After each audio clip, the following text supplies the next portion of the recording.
Welcome to the Widowed Mom Podcast, episode 309, Staying Busy to Avoid Grief. Welcome to the Widowed Mom Podcast, the only podcast that offers a proven process to help you work through your grief, to grow, evolve, and create a future you can truly look forward to. Here's your host, Master Certified Life Coach, grief expert, widow, and mom, Krista St-Germain. Hey there, welcome to another episode of the podcast. If you have ever found yourself filling every hour of the day since your partner died, if people have told you, as they did me, to just stay busy or give it time, then this episode is for you. Because while staying busy can be helpful, it can also quietly keep us stuck. So let's talk about when busyness supports us and when it's a form of avoidance that takes us further away from the life we want next. Before we get into it, a little update on my world. First of all, coaching on the couch was amazing, as I knew it would be because it has been every single time, but it was extra amazing this time, I think partly because I've been going through so much, to welcome a group of women into my home, a couple who have already been in my home before and who I've already met in real life and spent time with, but mostly new women who had never been to my house before and who I had never gotten to hug in real life. Man, it was cool. And what made it extra cool, and cool is maybe not the right word here, but extra nourishing is probably a better word, was that I gave myself the gift of being honest with you all. And I know I have shared this in the last couple of episodes of the podcast, but it has been rough, y'all, rough. And I'm so glad I did not try to go through that alone. And I'm so glad that I was honest with these women who were coming into my house about what's been going on for me, so that there was no sense of needing to be performative or fake to like put on a happy face, which made it so much easier to just genuinely be happy. So I continue to learn that the more honest I am, the more authentic I am, the more I am able to ask for what I want, the more I'm able to receive what I need. And that's a beautiful, beautiful thing that I want for all of us. So it felt really good to me to just be honest about what was going on for me and not try to be something I'm not and just be who I am. Isn't that a great thing that we all want? I think it is.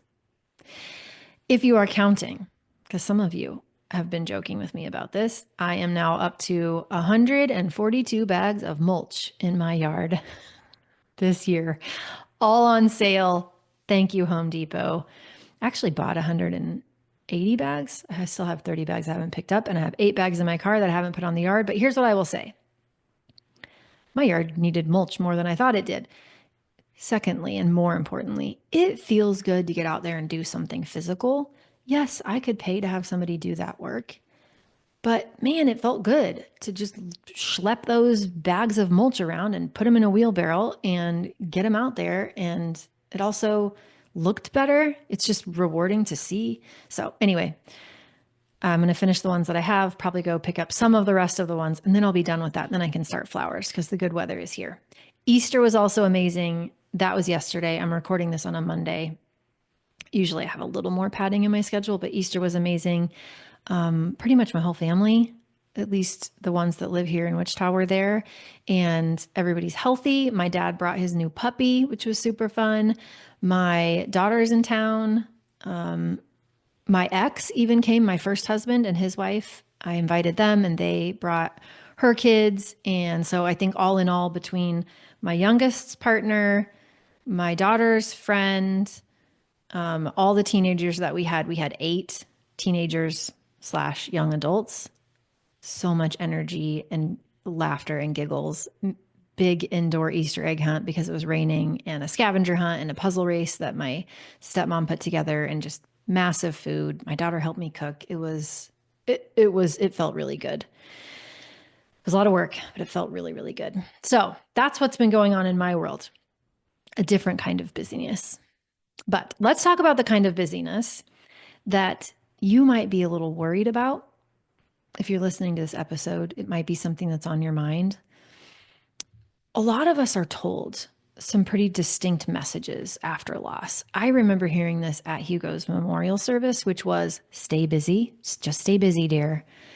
Stay busy. It'll help distract you. We're told that. We're also told that time heals, right? And if we can just stay busy enough, time will pass. And so we'll feel better. And I think people mean well when they say these things, but most of them, they're not accurate and they're not actually all that helpful. I wish it were as simple as saying that time heals. I wish that all we needed to do was just stay busy. And yes, time is necessary so that healing can occur. Time is necessary so that our brain can relearn the new reality and stop predicting the old one. That is a part of healing. And what we do with time really matters.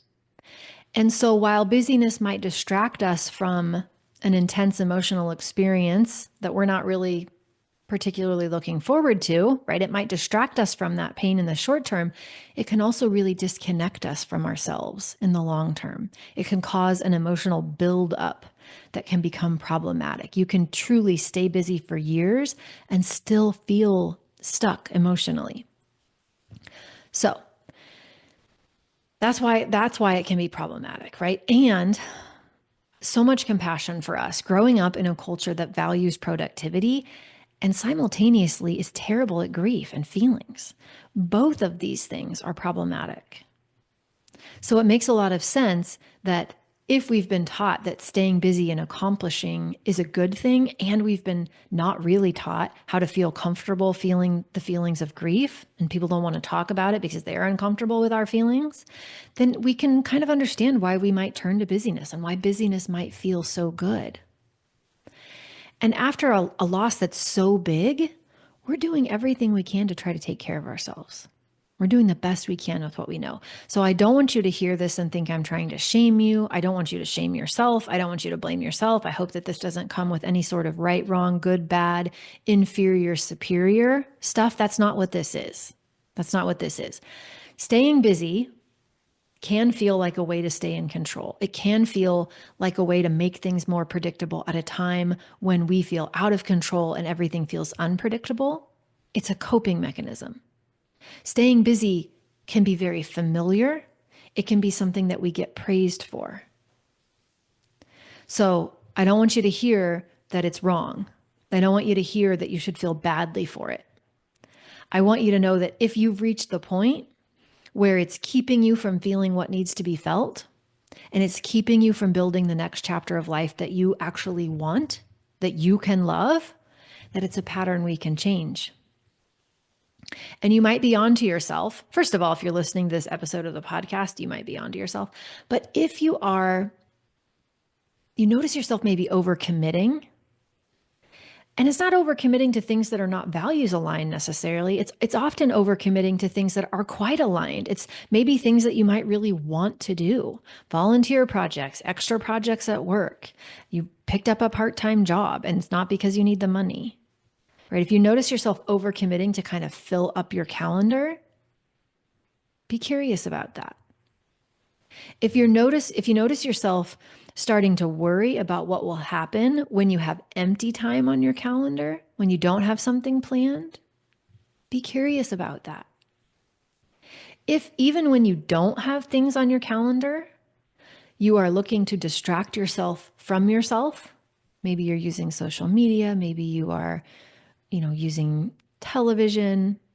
It doesn't matter what the behavior is that you're using, but you don't feel comfortable being with yourself, and so you try to distract yourself from yourself, then you might be experiencing the type of staying busy that is holding you back.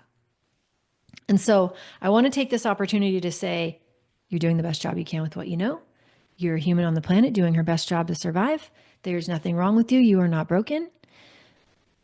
And nobody probably taught you any better. Okay. So if your inner critic is showing up loudly, or you tend to judge yourself for this, I just want to offer that judgment is so optional and you don't have to listen to that inner critic. All right. And I also want to use this opportunity to remind you of the dual process model of grief, which is Strobe and Schutz's work, right? It tells us that healthy grief, that intentional healing really, is the oscillation back and forth between two buckets of activity: loss-oriented and restoration oriented. So loss oriented means thinking about the loss, feeling the loss, dealing with the logistics of the loss, missing your person, remembering them, photos, dealing with their belongings, all of these things, crying, reflecting. That's loss oriented. Everything else, basically, that isn't the loss, that gives you a respite or a break from the loss, is the restoration bucket.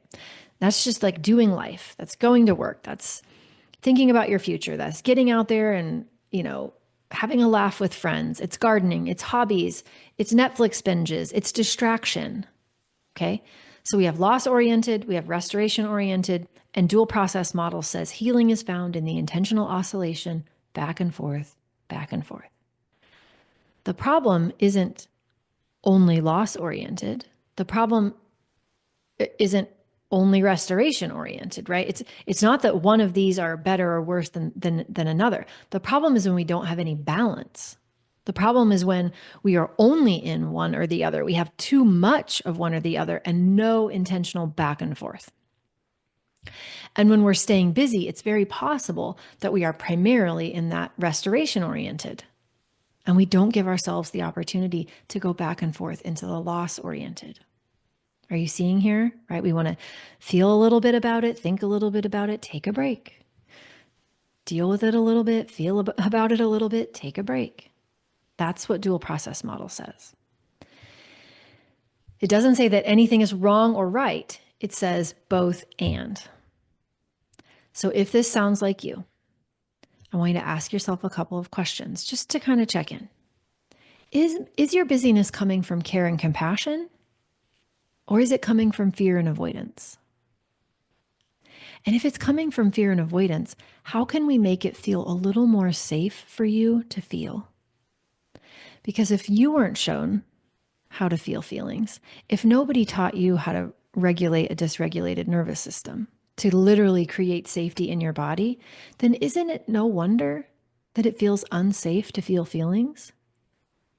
If you feel like you're barely hanging on and you're balancing all the plates, doesn't it make so much sense that if you don't have confidence to feel feelings and to create the safety in your body to do that, that you would be worried that the second you do, you're going to drop all the plates? Or that you're going to fall into a black hole and never come out? Doesn't that make sense? It makes sense to me. And we can be compassionate about that and curious about that. And if that is us, we can learn what needs to be learned so that we can feel what needs to be felt, so that we don't have to be busy all the time. Because when we can feel what needs to be felt, I really do believe, and more as I do this work, I believe this. When we can feel what needs to be felt, that's when that energy shifts. And that's when we can start intentionally creating what we want in the future, which, by the way, will always include feeling what needs to be felt and having our back about it, not making ourselves wrong for it. Ask yourself, what do you notice when you stop being busy? Even just for a few minutes, what do you notice when you stop being busy? Does it start to get uncomfortable? And is it that discomfort that you're trying to distract yourselves from by staying busy? Because that's often what it is. What might need tending to that isn't getting space right now because of all of the ways that you are distracting yourself? Is there a part of you that really wants attention? Something that needs to be felt, but it's not getting any space because you keep busying it away. Again, not wrong. We're not shaming ourselves for that. We don't do that here. All right. But we do figure out, okay, what is it that needs to change so that I can feel safe enough to feel what needs to be felt? So please hear me and repeat after me if it's helpful. You are not broken. You are coping the best way you know how.